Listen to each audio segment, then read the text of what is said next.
রামিসা ধর্ষণ হত্যা মামলার রায় আজ আদালতে নেওয়া হয়েছে। আসামি সোহেল রানা ও স্বপ্নাকে ৫ কর্মদিবসেই শেষ হচ্ছে বিচার কাজ। সর্বোচ্চ সাজার আশা পরিবার রাষ্ট্রপক্ষের। পঞ্চগড়ে শূন্য রেখায় আটকা ১০ নারী শিশু। পুশিন ঠেকাতে সীমান্তে কড়া নজরদারি। বিজেপির সঙ্গে আনসার ভিডিপির টহল ও মাইকিং। রাত জেগে পাহারায় স্থানীয় বাসিন্দারাও। ত্রয়োদশ জাতীয় সংসদের প্রথম বাজেট অধিবেশন বসছে আজ। কার্য উপদেষ্টা কমিটির বৈঠকে চূড়ান্ত হবে মেয়াদ ও কার্যসূচি। ১১ জন বাজেট উপস্থাপন করবেন অর্থমন্ত্রী।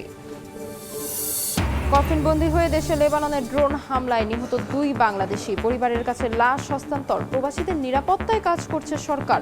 বিমানবন্দরে প্রতিমন্ত্রী। এবং ঝিনাইদহের কোটচাঁদপুরে মালবাহী ট্রেন লাইনচ্যুত। খুলনার সঙ্গে উত্তরাঞ্চলের রেল যোগাযোগ বন্ধ। ঘটনাস্থলে যাচ্ছে উদ্ধারকারী ট্রেন।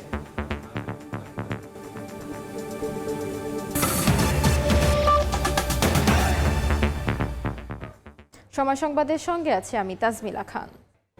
শিশু রামিসা ধর্ষণ হত্যা মামলার রায় আজ। আসামি সোহেল রানা ও তার স্ত্রী স্বপ্না খাতুনকে আদালতে হাজির করা হয়েছে। আসামির সর্বোচ্চ সাজার আশা পরিবার ও রাষ্ট্রপক্ষের। গেল ১৯ মে রাজধানীর পল্লবীর একটি ফ্ল্যাট থেকে ৮ বছরের শিশু রামিসার বিচ্ছিন্ন মরদেহ উদ্ধার করে পরিবার ও প্রতিবেশীরা। গ্রেফতার হয় ফ্ল্যাটটিতে বসবাসকারী সোহেল রানা ও স্বপ্না দম্পতি। দ্রুত বিচারের প্রতিশ্রুতি দেন প্রধানমন্ত্রী তারেক রহমান। ২৪ মে সোহেল স্বপ্নাকে অভিযুক্ত করে চার্জশিট দেয় পুলিশ। ১ জুন থেকে শুরু হয় আনুষ্ঠানিক বিচার কাজ। একদিনে সাক্ষ্য জেরা সম্পূর্ণ করে রেকর্ড গড়ে দেশের বিচার বিভাগ।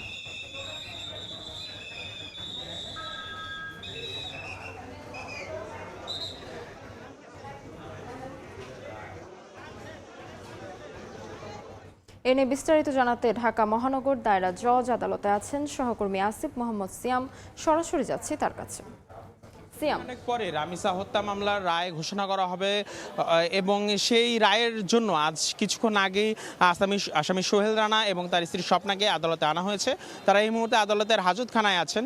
আমরা এই মামলাতে গত কয়েকদিন ধরে যতটুকু দেখতে পেরেছি যে এখন পর্যন্ত ৪ কার্যদিবসে শুনানি হয়েছে এবং ৪ কার্যদিবসের মধ্যে গেল আত্মপক্ষ সমর্থনের দিন আসামি সোহেল রানা তার দোষ স্বীকার করে নিয়েছেন এবং তিনি সেই সময়ে দোষ স্বীকার করে ক্ষমাও চেয়েছিলেন। কিন্তু স্বপ্না সেই মুহূর্তে তিনি নিজেকে নির্দোষ দাবি করেছিলেন।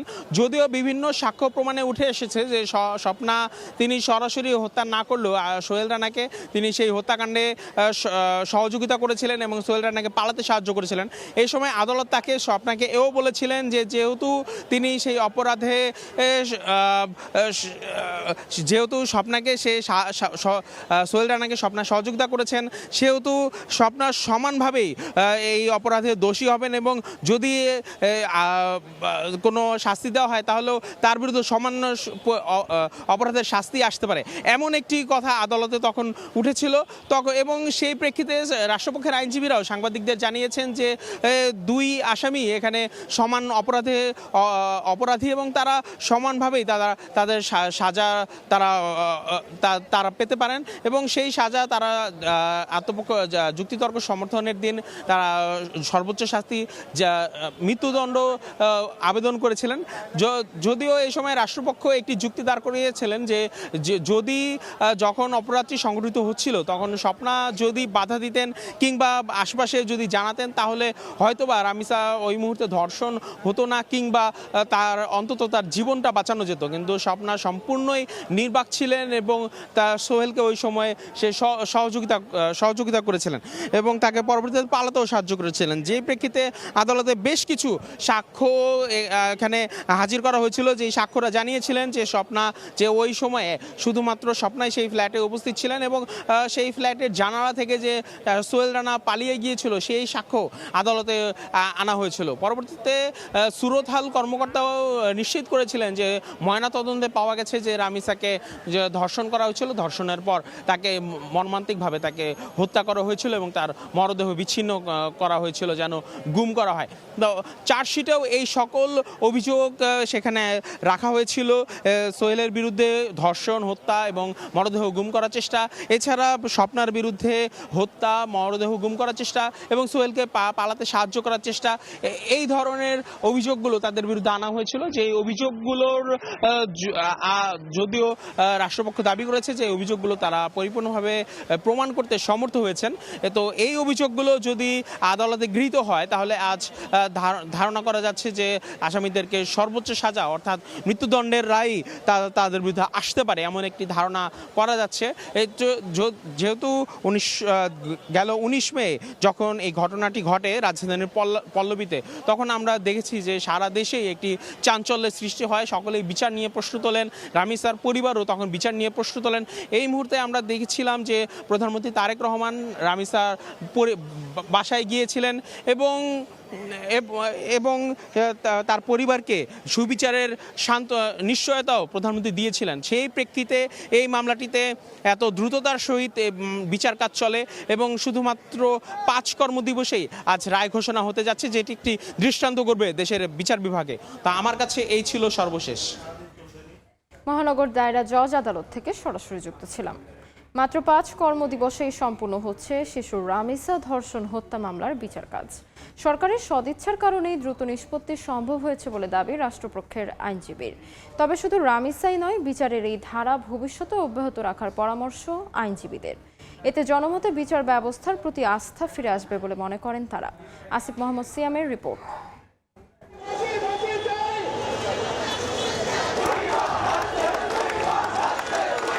19 মে পল্লবীতে শিশু রামিসাকে ধর্ষণ হত্যার ঘটনা নাড়িয়ে দেয় পুরো দেশের হৃদয়। 5 দিনেই আদালতে জমা পড়ে মামলার চার্জশিট। 24 মে এদিনই মামলা দ্রুত বিচারের জন্য পাঠানো হয় ঢাকার শিশু সহিংসতা দমন ট্রাইব্যুনালে। বিচারকের অবকাশকালীন ছুটি বাতিল করে অভিযোগ গঠনের মাধ্যমে 1 জুন শুরু হয় আনুষ্ঠানিক বিচার। 2 জুন মাত্র একদিনেই সাক্ষ্য জেরা সম্পন্ন, সাক্ষ্য দেন 16 জন। এরপর 3 জুন আত্মপক্ষ সমর্থনের সুযোগ পান আসামিরা। দোষ স্বীকার করে আদালতের কাছে ক্ষমা চায় আসামি সোহেল রানা, কিন্তু নিজেকে নির্দোষ দাবি করে তার স্ত্রী স্বপ্না। 4 জুন মামলার যুক্তিতর্ক উপস্থাপন করেন উভয় পক্ষের আইনজীবী। রায়ের তারিখ ধার্য হয় 7 জুন।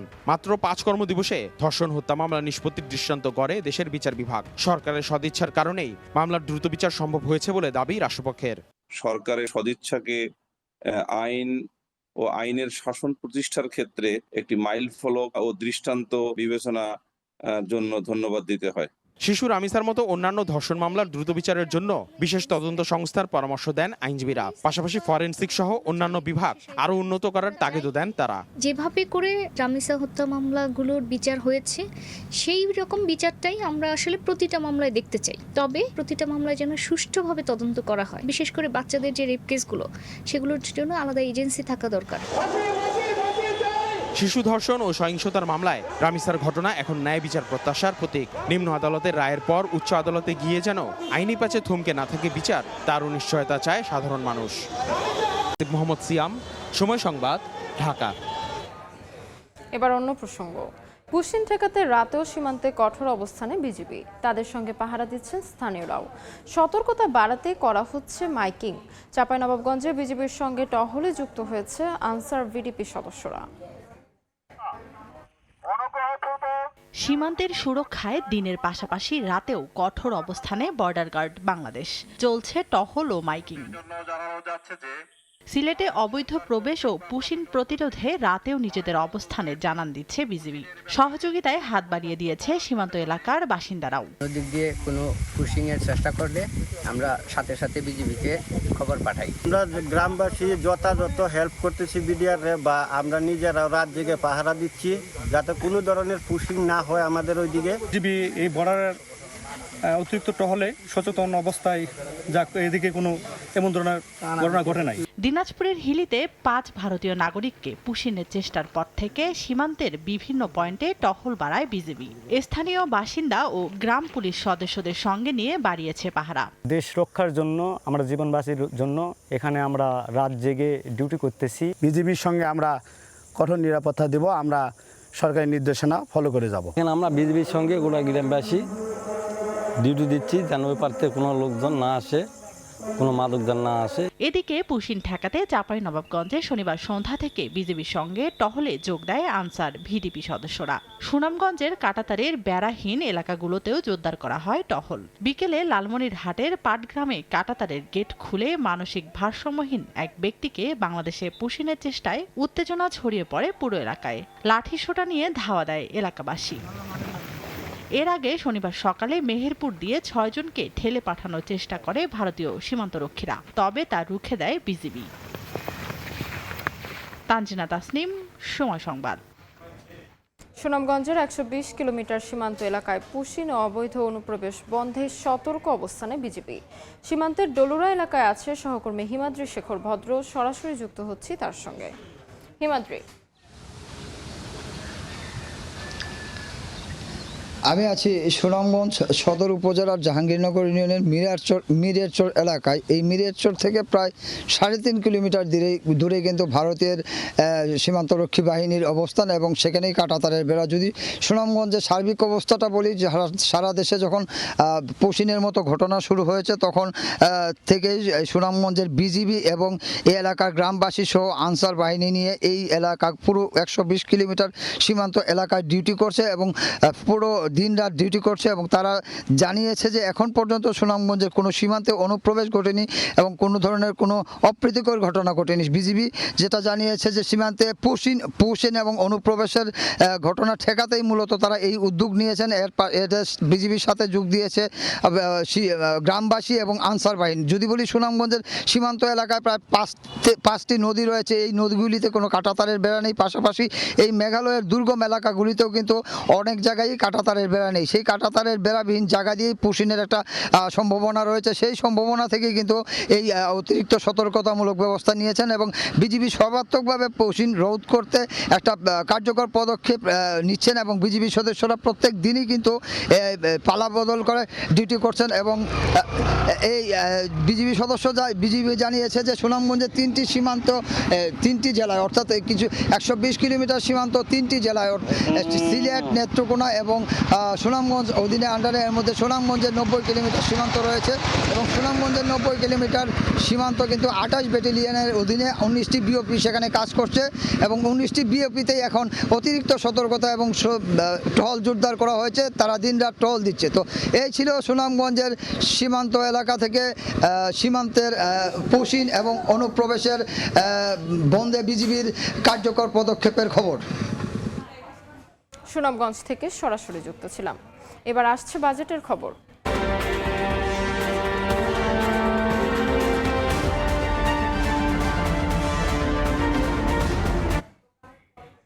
ত্রয়োদশ জাতীয় সংসদের প্রথম বাজেট অধিবেশন শুরু হচ্ছে আজ। এটি চলতি সংসদের প্রথম বাজেট অধিবেশন। 11 জুন জাতীয় সংসদে 2026-27 অর্থ বছরের বাজেট উপস্থাপন করবেন অর্থমন্ত্রী আমির খসরু মাহমুদ চৌধুরী। এটি হবে প্রধানমন্ত্রী তারেক রহমানের সরকারের প্রথম বাজেট। আজ বেলা 3টায় অধিবেশন শুরু হবে। সাধারণত বাজেট অধিবেশন দীর্ঘ হয়। অধিবেশন কতদিন চলবে তা আজ অধিবেশন শুরু হওয়ার আগে জাতীয় সংসদের কার্য উপদেষ্টা কমিটির বৈঠকে চূড়ান্ত করা হবে।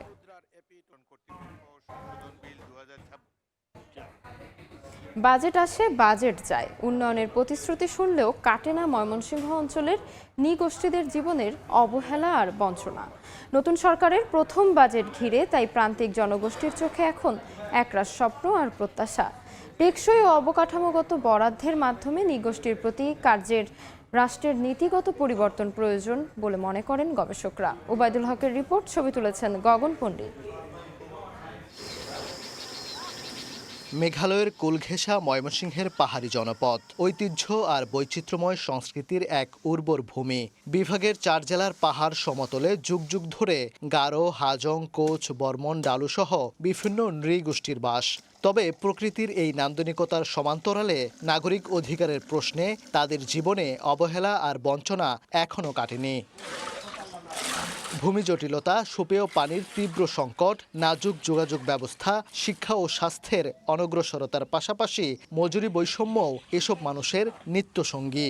এছাড়া স্থানীয় পর্যায়ে কর্মসংস্থানের অভাবে বাধ্য হয়ে হাজারো তরুণ সস্তা শ্রমে যোগ দিচ্ছে দেশের নানা প্রান্তের বিভিন্ন ঝুঁকিপূর্ণ কাজে। 50-60 বছর ধরে আমরা এখানে অবস্থান করতেছি, বসবাস করতেছি, কিন্তু এটা আমরা নিজস্ব করে নিতে পারতেছি না, খারিজ করে নিতে পারতেছি না, কারণ আমাদের নামে বিআরএস রেকর্ড নেই। আমরা যে ধরনের সুযোগ সুবিধা বাংলাদেশের নাগরিক হিসেবে পাওয়ার কথা, সেই ধরনের কোনো ধরনের সুযোগ সুবিধা আমরা আসলে পাই না। শিক্ষার জন্য আমাদের বাচ্চাদের প্রাইমারি স্কুল দূরে, অসুস্থতা হলে আমরা হসপিটালে যেতে সরকারি উপজেলা হসপিটাল অনেক দূরে পড়ে যায়।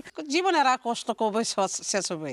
এলাকাতে কোনো নাই আর কি না, কর্মসংস্থা নাই। ক্ষুদ্র নৃগোষ্ঠীর মধ্যে অনেক শিক্ষিত লোক ছেলে মেয়েগুলো আছে, যে যার যোগ্যতা ওই হিসাবে চাকরিগুলো দিলে আমরা আমাদের জাতি হয়তো একটু অগ্রসর হতে পারতাম। এই অবস্থায় সমতলের ক্ষুদ্র নৃগোষ্ঠীর সঠিক পরিসংখ্যান নির্ণয়ে বিশেষ শুমারি ও সুরক্ষার কার্যকর ব্যবস্থা গ্রহণের দাবি উন্নয়ন কর্মীদের। সেই সঙ্গে জাতীয় বাজেটে বরাদ্দ বৃদ্ধি, সমতলের আদিবাসীদের জন্য নতুন মন্ত্রণালয় গঠন ও জীবনমান উন্নয়নে বিশেষ প্রণোদনার দাবি নৃগোষ্ঠী নেতাদের। এখন সরকারি যে বাজেট বরাদ্দ, এটা তো আসলে আমাদেরকে নিয়ে করা হয় না।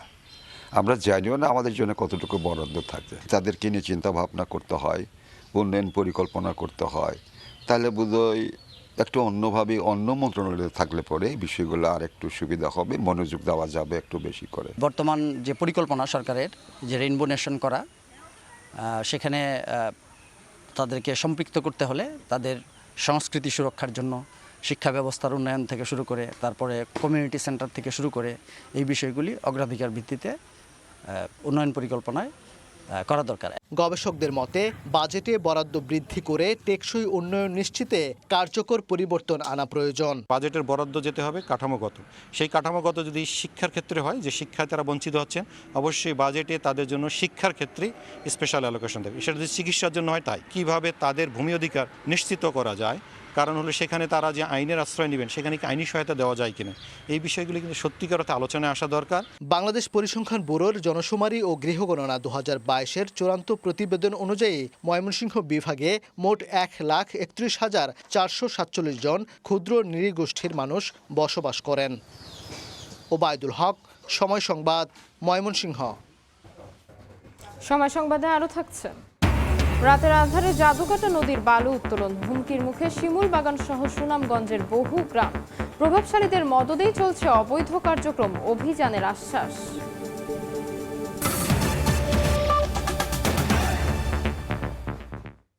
লেবাননে ইসরায়েলি ড্রোন হামলায় নিহত 2 বাংলাদেশের মরদেহ দেশে পৌঁছেছে। মধ্যরাতে শাহজালাল আন্তর্জাতিক বিমানবন্দরে মরদেহ হস্তান্তর করেন পররাষ্ট্র প্রতিমন্ত্রী শামা ওবায়েদ। এ সময় নিহতদের পরিবারের পাশে থাকার আশ্বাস দেন তিনি।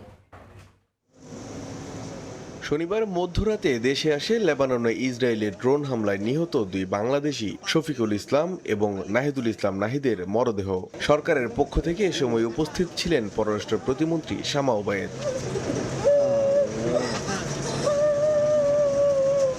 পরিবারের কাছে লাশ হস্তান্তরের সময় স্তব্ধ বিমানবন্দরের 8 নম্বর গেট। স্বজনদের আহাজারিতে ভারী হয়ে ওঠে চারপাশ।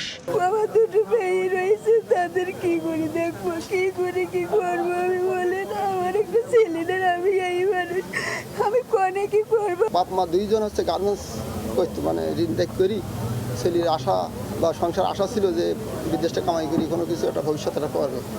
সে আশা পূর্ণ আর হলো না, কাজ একবারে দুনিয়া ছেড়ে চলে গেল। এ সময় নিহতদের পরিবারের পাশে থাকার আশ্বাস দিয়ে প্রতিমন্ত্রী জানান, প্রবাসে কর্মরত শ্রমিকদের নিরাপত্তা নিশ্চিতে কাজ করছে সরকার। আমাদের সরকারের পক্ষ থেকে যে সকল সহযোগিতা আমাদের করার প্রয়োজন হয়, সেই সকল সহযোগিতা আমরা করব। এই দুটো পরিবারের পাশে আমরা আছি, সব সময় থাকবো। যে অবস্থায় আছেন আমাদের নাগরিকদের যেন নিরাপদে থাকে এবং কোনো বিপদে যদি তারা পড়ে যায়, তাদেরকে যেন আমরা ফিরিয়ে আনতে পারি, তাদের সকল সহযোগিতা আমরা করতে পারি, সেটাই আমাদের 1 নম্বর প্রায়োরিটি। মধ্যপ্রাচ্য যুদ্ধে এ পর্যন্ত 10 বাংলাদেশের মৃত্যু হয়েছে। এ নিয়ে দেশে এলো 7 জনের মরদেহ। বাকিদেরও পর্যায়ক্রমে ফিরিয়ে আনার কার্যক্রম চলছে বলেও জানান পররাষ্ট্র প্রতিমন্ত্রী। সরকারের সহযোগিতায়। মানিক মোহাম্মদ ওমর, সময় সংবাদ, ঢাকা। বাংলাদেশ মেডিকেল বিশ্ববিদ্যালয়ে ডেঙ্গুর ব্যবস্থাপনা কর্মশালার কথা বলছেন স্বাস্থ্যমন্ত্রী সরদার মোহাম্মদ শাখাওয়াত হোসেন। সরাসরি যাচ্ছে সেখানে। বাবা কি হয়েছে, বললাম মাগো পাকিস্তানি আর্মিরা কালকে রাত্রে তো মায়ের শুরু করছে, পলায় আসছি, একটু বাদ দেন। শান্তির মধ্যে এতটুকু বাধার একটা মরিচ করে দিল, কি যে প্রশস্তি পাইছিলাম খায়া। এই যে পার্টিসিপেশন, এইবার ডেঙ্গুকে জয় করতে হলে ওই পার্টিসিপেশন লাগবে, ওই মনোবৃত্তি লাগবে, ওই মেন্টালিটি লাগবে, ওই বিলঙ্গিংনেস লাগবে, ওই সেন্স অফ রেসপন্সিবিলিটি পারফর্ম করতে হবে। Otherwise it will be very difficult to fight against the dengue this time. We might be discredited, government discredited হয়ে যেতে পারে, but what would be the outcome? Outcome ultimately the population shall be suffering. That suffer করবে, আপনারাও suffer করতে হবে। আমরা ব্লেমেও মানে total doctor society blamed হয়েছে। কাজে আমার অনুরোধ থাকবে, আমি আসলে খুব আজকে বক্তব্য শুনে খুব ভয় পাইছি, মানে ট্রিটমেন্ট প্রসিডিউর শুনে আমি খুব ভয় পেয়ে গেছি। কাজে আপনাদের কাছে আমার খুব বিনীতভাবে অনুরোধ থাকবে, খুব হাম্বল সাবমিশন, যে আপনারা যার যার কর্নার থেকে সকল ডাক্তারদেরকে সারা দেশব্যাপী টেলিফোনে হলেও ট্রিটমেন্টের প্রোটোকলটা সম্বন্ধে শেয়ারিং করেন। আর সোসাইটি অফ মেডিসিন তো ইনশাল্লাহ ডিস্ট্রিক্টে আপনারা প্রোগ্রাম করতেছেন, সেখান থেকে আমরা সিভিল সার্জনদের মাধ্যমে উপজেলা লেভেল পর্যন্ত আমরা ট্রেনিং এর ব্যবস্থা করবো, মানে নলেজ গেইনের ব্যবস্থা করবো। আর আপনারা তো doctor, your hands are very long, আপনাদের অনেক বন্ধু বান্ধব, ডেইলি 5টা মিনিট সময় দেন প্রত্যেকে, টেলিফোনে আপনার দূর দূরান্তের বন্ধুদেরকে এই প্লাজমা নিয়ে কথা বলেন, কি কি কেয়ার নেবে কথা বলবেন। আমার বিনীত অনুরোধটা সম্বন্ধে ওনাদের কথা বলবেন। বাংলাদেশ মেডিকেল বিশ্ববিদ্যালয় থেকে সরাসরি যুক্ত ছিলাম। স্বাস্থ্যমন্ত্রীর বক্তব্যের সম্পূর্ণ অংশ দেখতে ভিজিট করুন সময় টিভির ফেসবুক পেজে। ঝিনাইদহের কোটচাঁদপুরে মালবাহী ট্রেনের 3টি ট্যাঙ্কার লাইনচ্যুত হয়েছে। এতে বন্ধ হয়ে গেছে খুলনার সঙ্গে রাজশাহী সহ উত্তরাঞ্চলের ট্রেন চলাচল। স্টেশন মাস্টার জানান, পার্বতীপুরগামী তেলবাহী ট্রেনটি সাফদারপুর স্টেশনের কাছে পৌঁছালে সকাল 6টার দিকে পেছনের 3টি ট্যাঙ্কার লাইনচ্যুত হয়। এরই মধ্যে খুলনা থেকে উদ্ধারকারী ট্রেন রওনা হয়েছে। পৌঁছানোর পর শুরু হবে উদ্ধার কার্যক্রম। গত 21 মে একই এলাকায় আরও একটি মালবাহী ট্রেন লাইনচ্যুত হয়।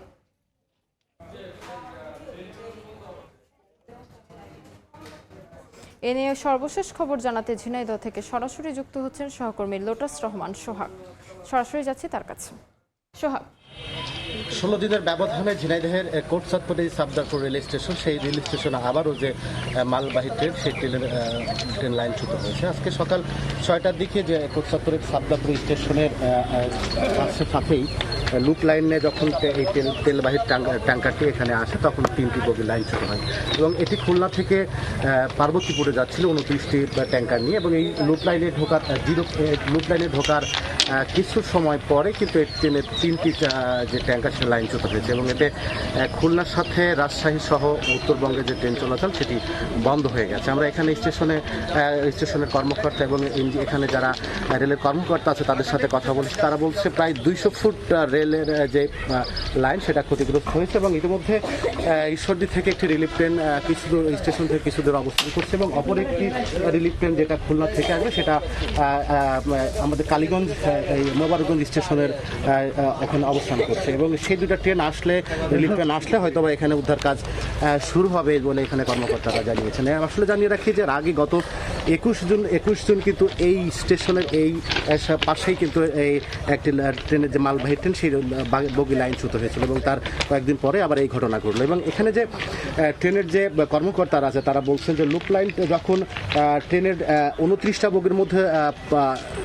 বগির মধ্যে যখন 26টা বগি লুপ লাইনে প্রবেশ করে, তারপরে পিছনের 3টি সেটা লুপ লাইন থেকে পড়ে যায় এবং এখানে যে রেলের পাত সেটা ক্ষতিগ্রস্ত হয়েছে। এখানে বগি 3টি এখানে রয়েছে, ট্রেনের যে ট্যাঙ্কার 3টি সেটা কিন্তু এখানে রয়ে গেছে, যে কারণে আসলে তেমন ক্ষতি এখানে তেলের যে ক্ষতি সেটা হয়নি। আসলে ট্রেন যোগাযোগ বন্ধ রয়েছে, কখন নাগাদ কত সময় নাগাদ এটা স্বাভাবিক হবে সেটা বিষয়ে এখনো কিন্তু নিশ্চিতভাবে কর্মকর্তারা বলতে পারছে না।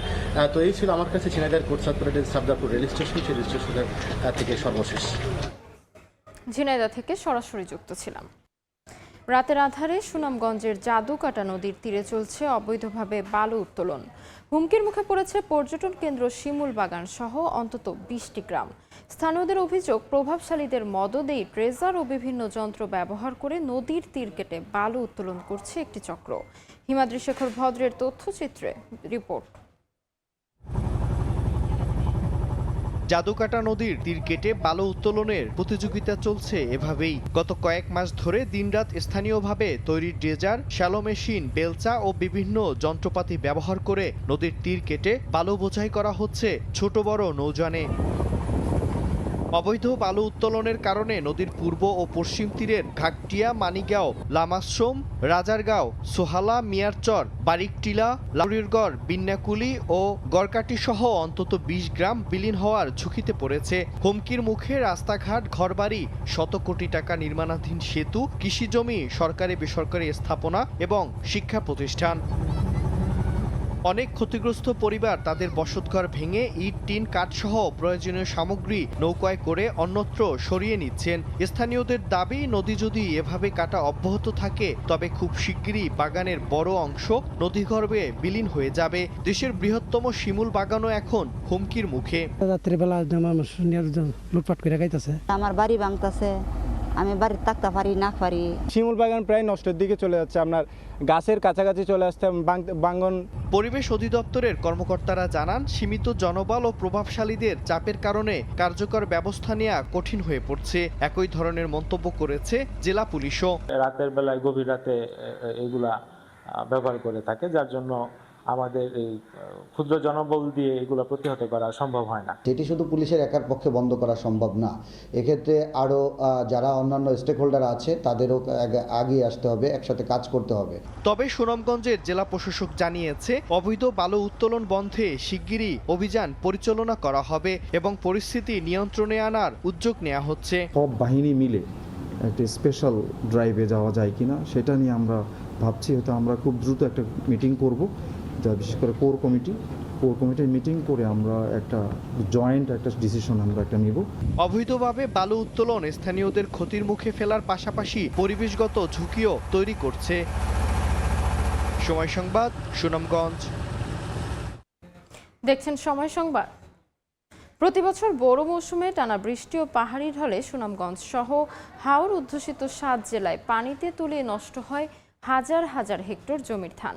এমন ক্ষতি থেকে রক্ষা পেতে আগাম ও স্বল্পমেয়াদী ধানের জাত উদ্ভাবনের ঘোষণা দিয়েছে বাংলাদেশ ধান গবেষণা ইনস্টিটিউট। নতুন উদ্ভাবিত ব্রি ১১৮ জাতের ধান কৃষকের ঘরে উঠবে ২ মাস আগে। নৌশাদ আহমেদ চৌধুরীর তোলা ছবিতে বিস্তারিত জানাচ্ছেন একরামুল কবির। বোরো ধান ঘরে তোলার আশায় বুক বেঁধে থাকেন হাওর অঞ্চলের কৃষক। তবে সোনালী ফসল ঘরে তোলা নিয়ে প্রতি বছরই তৈরি হয় অনিশ্চয়তা। কৃষি সম্প্রসারণ অধিদপ্তরের তথ্য অনুযায়ী ২৬ এপ্রিল থেকে ৪ মে পর্যন্ত টানা ৯ দিনের বৃষ্টি ও পাহাড়ি ঢলে হাওর অঞ্চলে ক্ষতিগ্রস্ত ২,৩৬,৮১১ জন চাষি। শুধু সুনামগঞ্জেই ক্ষতির পরিমাণ ৫১৮ কোটি টাকা। সুনামগঞ্জের পাশাপাশি সিলেট, মৌলভীবাজার, হবিগঞ্জ, নেত্রকোনা, কিশোরগঞ্জ ও ব্রাহ্মণবাড়িয়ায় নষ্ট হয় ৪৯,০৭০ হেক্টর জমির বোরো ধান। আমি ১-২ কাজ জমি কাটাইছি আর বাকি সব পানি তুলে চলে গেছে। এখন এই বছর খুব কষ্ট হইতেছে, ধান তো গেরাচ্ছে, বীজা পানি টানতেছে। সারাটা জমি ডুবরায় পানি তুলে গেছে, আমরা খাটুরা মানুষ হয় না। কৃষি বিশেষজ্ঞরা জানাচ্ছেন, বৃষ্টি পাহাড়ি ঢল শুরুর আগে ঘরে তুলতে না পারায় নষ্ট হয় ফসলের একটি বড় অংশ। আকস্মিক বন্যা ও জলাবদ্ধতার হাত থেকে বোরো ধান রক্ষায় বাংলাদেশ ধান গবেষণা ইনস্টিটিউট নতুন ধান উদ্ভাবন করেছে। এর ফলে হাওর পাড়ের মানুষেরা খুব স্বল্প সময়ের মধ্যে তাদের ফসল ঘরে তুলতে পারবে বলে মনে করছেন বিশেষজ্ঞরা। ইতিমধ্যেই স্বল্পকালীন বেশ কিছু জাত উদ্ভাবন করেছে। এই জাতগুলো আমার কৃষক ভাইরা যদি চাষ করেন তা আমরা আশা করতে পারি এটা খুব স্বল্প সময়ে ওনারা এটা হারভেস্ট করতে পারবেন। আগামী মৌসুম থেকে নতুন উদ্ভাবিত ব্রি ১১৮ জাতের ধানের বীজ কৃষকের কাছে পৌঁছে দেওয়ার কথা জানিয়েছে বাংলাদেশ কৃষি উন্নয়ন কর্পোরেশন। নতুন উদ্ভাবিত ধান কার্তিকের শুরু থেকে রোপণ করা যাবে। ফসল ঘরে তোলা সম্ভব হবে বর্ষার আগেই। এই বৃধান ১১৮ আগাম বপন করা যাবে এবং ঠান্ডার মধ্যেও এটা তার প্রজননকালে যদি ঠান্ডাও পড়ে তাহলেও সেটা চিটা হবে না। আর্লি ম্যাচুরিটি যদি ১ সপ্তাহ আগে হয় তাহলে কিন্তু এই যে জলাবদ্ধতা কিংবা পানির কারণে যেটা নষ্ট হয়ে যায়, এবার ব্যাপক পরিমাণে নষ্ট হয়েছে, এটা থেকে আমাদের কৃষক ভাইরা রক্ষা পাবে। 2017 সালের বন্যায় হাওড়ে ক্ষতি হয় প্রায় 5,300 কোটি টাকার ধান। 2022 সালে ক্ষতির পরিমাণ ছিল প্রায় 100 কোটি টাকা, আর চলতি মৌসুমে ক্ষতির পরিমাণ প্রায় 1,047 কোটি টাকা, যার মধ্যে শুধু সিলেট অঞ্চলে ক্ষতি হয়েছে প্রায় 700 কোটি টাকা। ইকরামুল কবির, সময় সংবাদ, সিলেট। দেখছেন সময় সংবাদ। হরমুজ প্রণালী ঘিরে পাল্টাপাল্টি হামলা চালিয়েছে যুক্তরাষ্ট্র ও ইরান। মার্কিন বাহিনীর দাবি, ইরানের ড্রোন ও ক্ষেপণাস্ত্র হামলা প্রতিহত করার পর উপকূলীয় রাডার স্থাপনায় সামরিক অভিযান হামলা চালিয়েছে তারা। এ ঘটনাকে যুদ্ধবিরতির স্পষ্ট লঙ্ঘন আখ্যা দিয়েছে তেহরান, যার জবাবে মার্কিন সামরিক স্থাপনাগুলো লক্ষ্য করে হামলা চালায় দেশটি। এমন পরিস্থিতিতে উপসাগরীয় অঞ্চলের নিরাপত্তা নিয়ে উদ্বেগ জানিয়েছে আঞ্চলিক দেশগুলো।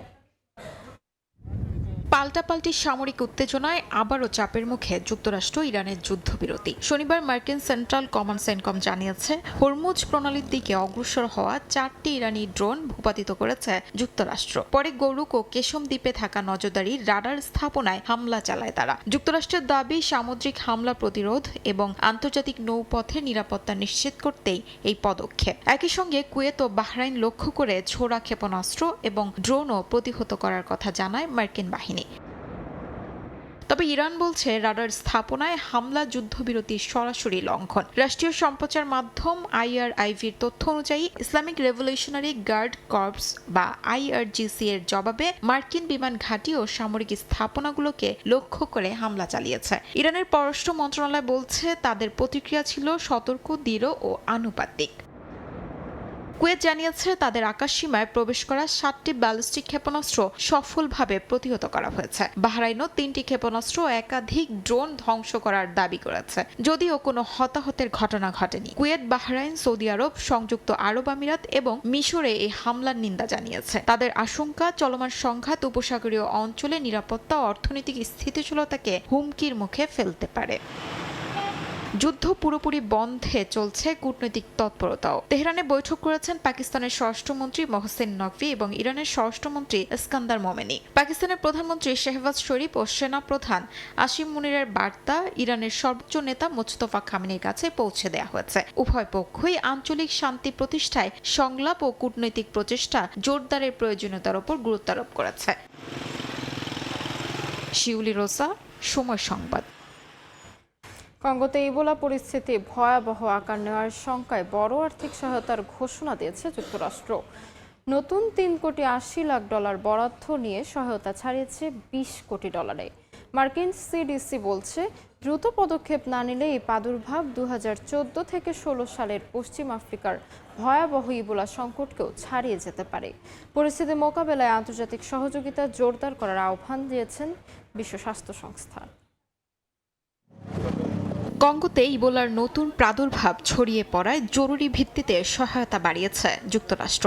নতুন বরাদ্দ $3.80 কোটি যুক্ত হওয়ায় দেশটির মোট ইবোলা সহায়তা $20 কোটি ছাড়িয়েছে। মার্কিন পররাষ্ট্র দফতর জানিয়েছে, এই অর্থ CDC ও স্থানীয় স্বাস্থ্য কর্তৃপক্ষের সঙ্গে সমন্বিতভাবে রোগ নিয়ন্ত্রণ, চিকিৎসা ব্যবস্থা এবং সংক্রমণ প্রতিরোধে ব্যবহার করা হবে।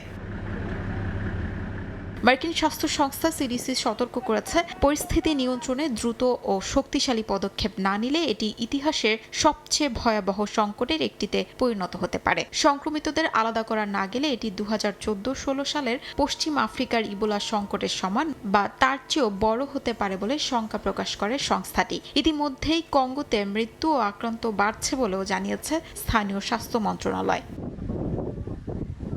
বিশেষজ্ঞরা বলছেন, এই প্রাদুর্ভাবের কেন্দ্রস্থলে থাকা বুন্দিবুগীয় স্ট্রেইনের বিরুদ্ধে এখনও কোনো অনুমোদিত টিকা বা নির্দিষ্ট চিকিৎসা নেই। ফলে নিয়ন্ত্রণের মূল কৌশল হচ্ছে শনাক্তকরণ, আক্রান্তদের আলাদা রাখা এবং সংক্রমণ প্রতিরোধ ব্যবস্থা জোরদার করা। অনেক ক্ষেত্রে স্থানীয় পর্যায়ে দেরিতে শনাক্ত হওয়ায় পরিস্থিতি জটিল হচ্ছে বলে দাবি তাদের। এদিকে ইবোলা নিয়ন্ত্রণে কঠোর নীতি নিয়েছে যুক্তরাষ্ট্র। কঙ্গো সহ কয়েকটি দেশের ভ্রমণকারীদের ওপর সাময়িক নিষেধাজ্ঞা আরোপ করেছে দেশটি। এমনকি সন্দেহভাজনদের জন্য বিদেশে বিশেষ কোয়ারেন্টিন কেন্দ্র ব্যবহারের পরিকল্পনা রয়েছে। জনস্বাস্থ্য বিশেষজ্ঞরা অবশ্য এই নীতির সমালোচনা করে বলছেন, ঝুঁকি কমাতে আন্তর্জাতিক সমন্বয় ও রোগীদের দ্রুত চিকিৎসা নিশ্চিত করাই সবচেয়ে কার্যকর পথ। শিউলি রোজা, সময় সংবাদ। দেখছেন সময় সংবাদ, সঙ্গেই থাকুন। ফিফা প্রীতি ম্যাচে হন্ডুরাসকে 2-0 গোলে হারিয়েছে মেসি বিহীন আর্জেন্টিনা। আরেক ম্যাচে মিশরকে 2-1 গোলে হতাশ করে বিশ্বকাপের প্রস্তুতি শেষ করেছে ব্রাজিল। টেক্সাসের কলেজ স্টেশনের কাইল ফিল্ড স্টেডিয়ামে হন্ডুরাসের বিপক্ষে ম্যাচে আর্জেন্টিনার হয়ে মাঠে নামেননি লিওনেল মেসি। পেশির চোটের কারণে সাইড বেঞ্চে ছিলেন কাতার বিশ্বকাপ জয়ের নায়ক। ম্যাচের 37 মিনিটে ট্যাগলিয়াফিকো ফাউলের শিকার হলে পেনাল্টি খায় আল বিসেলেস্তে। সে সুযোগ কাজে লাগিয়ে গোল করেন লাউতারো মার্টিনেজ। 54 মিনিটে দ্বিতীয় গোলেও অবদান ছিল মার্টিনেজের। তার ব্যাকহিল পাসে গোল করেন জুলিয়ানো সিমিওনে। শেষ পর্যন্ত 2-0 গোলের জয় নিয়ে মাঠ ছাড়ে আর্জেন্টিনা। আরেক ম্যাচে টেক্সাসের ক্লিভল্যান্ডে ব্রাজিলের সঙ্গে সমান তালে লড়াই করে মিশর। ম্যাচের 7 মিনিটে ব্রুনো গিমারেসের গোলে লিড নেয় সেলেসাও। তবে 11 মিনিটে সমতায় ফেরে মিশর। গোল করেন মুস্তাফা জিকো। দ্বিতীয়ার্ধের শুরুতে এন্ড্রিক গোল করলে লিড নেয় ব্রাজিল। শেষ পর্যন্ত জয় নিয়ে মাঠ ছাড়ে তারা।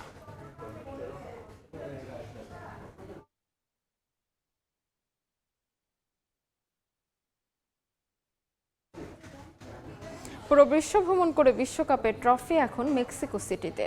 ট্রফি ট্যুরের শেষ পর্বে এসে গত শুক্রবার সোনালি এই ট্রফিতে স্বাগত জানিয়েছে আয়োজক দেশ মেক্সিকো। ট্রফিটি উন্মোচন করেন ব্রাজিলের বিশ্বকাপ জয়ী ফুটবলার রবার্তো কার্লোস ও মেক্সিকো সিটির মেয়র ক্লারা ব্লাগাদা এবং মেক্সিকোর সাবেক ফুটবলার হুগো সানচেজ। বিশ্বকাপের সহ আয়োজক হিসেবে শেষ মুহূর্তের প্রস্তুতি সেরে নিচ্ছে মেক্সিকো। 11 জুন পর্দা উঠবে গ্রেটেস্ট শো অন আর্টের এবারের আসরের। মেক্সিকোর ঐতিহাসিক ভেন্যু এস্তাদিও আজতেকা স্টেডিয়ামে 2026 ফিফা বিশ্বকাপের উদ্বোধনী ম্যাচে দক্ষিণ আফ্রিকার বিপক্ষে মাঠে নামবে স্বাগতিক মেক্সিকো। একই দিনে চেক রিপাবলিকের মুখোমুখি হবে দক্ষিণ কোরিয়া।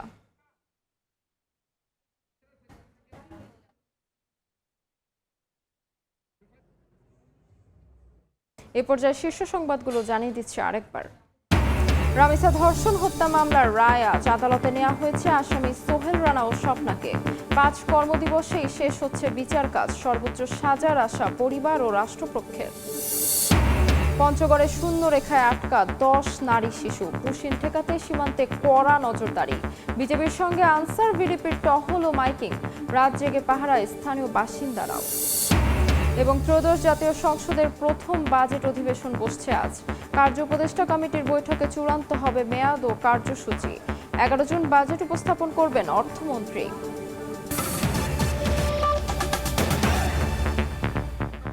এই ছিল সকাল 10টার সময় সংবাদে। এরপর এ সময়ের বাণিজ্যের সঙ্গে থাকবেন জিন্নাতারা যশোয়া। তাজমিলা, আপনাকে ধন্যবাদ। এ সময়ের বাণিজ্য নিয়ে আসছি কিছুক্ষণ পর, সঙ্গেই থাকুন সময়ের।